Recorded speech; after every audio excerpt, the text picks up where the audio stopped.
Consider your city. Your city has proper roadways for transport. It has its own railway station, its airport, big buildings, proper schools and hospitals. But this city did not look like this some 100 or 200 years back. It slowly evolved from a village. So centuries back, the city looked like this. It did not have proper roadways for transport. It did not have proper schools or proper hospitals. So similarly,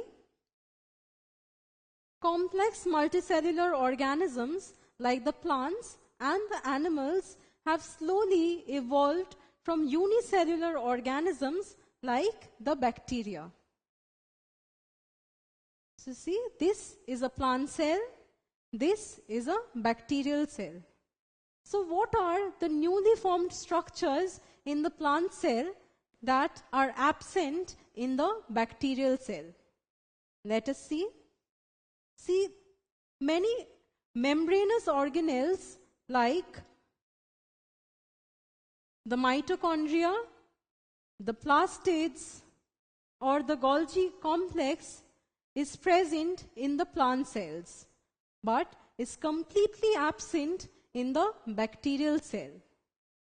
Now, all these organelles are bound by a membrane. Now look at this structure. This is the nucleus. So the nucleus in the plant cells or in the animal cells are compact in nature. They have an outer nuclear membrane that bounds the nucleus and the nuclear materials from outside.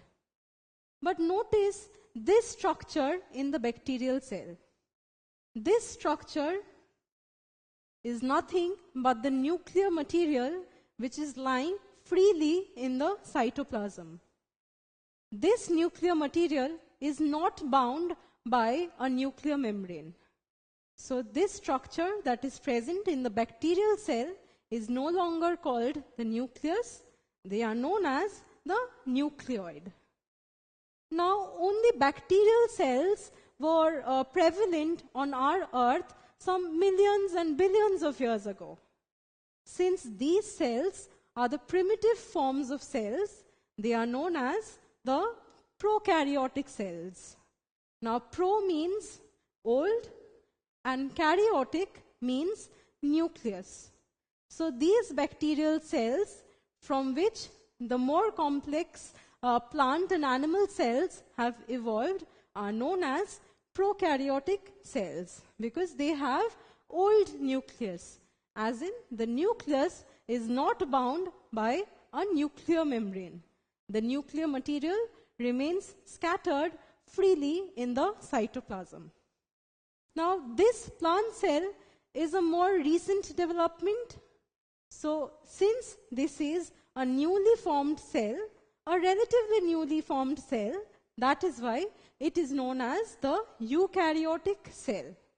Eu means new and karyotic means nucleus. So, eukaryotic cells, like the plant and the animal cells, have a proper nucleus bound by a nuclear membrane. Now, villages over time has slowly evolved into cities. So, cities have retained all the structures that were present in the villages. Similarly, the prokaryotic cells slowly evolved to form the eukaryotic cells. So more or less all the structures that are present in this prokaryotic cell will be retained in the eukaryotic cell. So let us now find out the similarities between these two kinds of cells. See, both these cells have a cell wall. See, there is a cell wall in the bacterial cell and there is also a cell wall in the plant cell. Now notice that the cell membrane is present in both. So the cell membrane is the next common structure between the prokaryotic and the eukaryotic cells. Similarly, Similarly, the cytoplasm, which is the cellular fluid, the ribosomes, which are the protein factories of the cells, are the common structures between the bacterial cell or the prokaryotic cell and the eukaryotic cell, like the plant cells. See, cytoplasm is present in both. And then the ribosomes, which are the protein factories, are also present in both the plant cell and in the bacterial cell. Now look at the nucleus in both the structures. Bacterial cells have a structure known as the nucleoid, which is nothing but the nuclear material which is lying scattered in the cytoplasm. It is not bound by a nuclear membrane. But the chromatin fibers or the nuclear material in the eukaryotic cells are bound in the nucleus by a proper nuclear membrane. Now tell me, what kind of cells do we have? Do we have prokaryotic cells or do we have eukaryotic cells? Well, we are the highest evolved organism on the earth, so we have eukaryotic cells. Eukaryotic cells have a lot of cellular structures known as the cell organelles, and these organelles perform different functions in our body.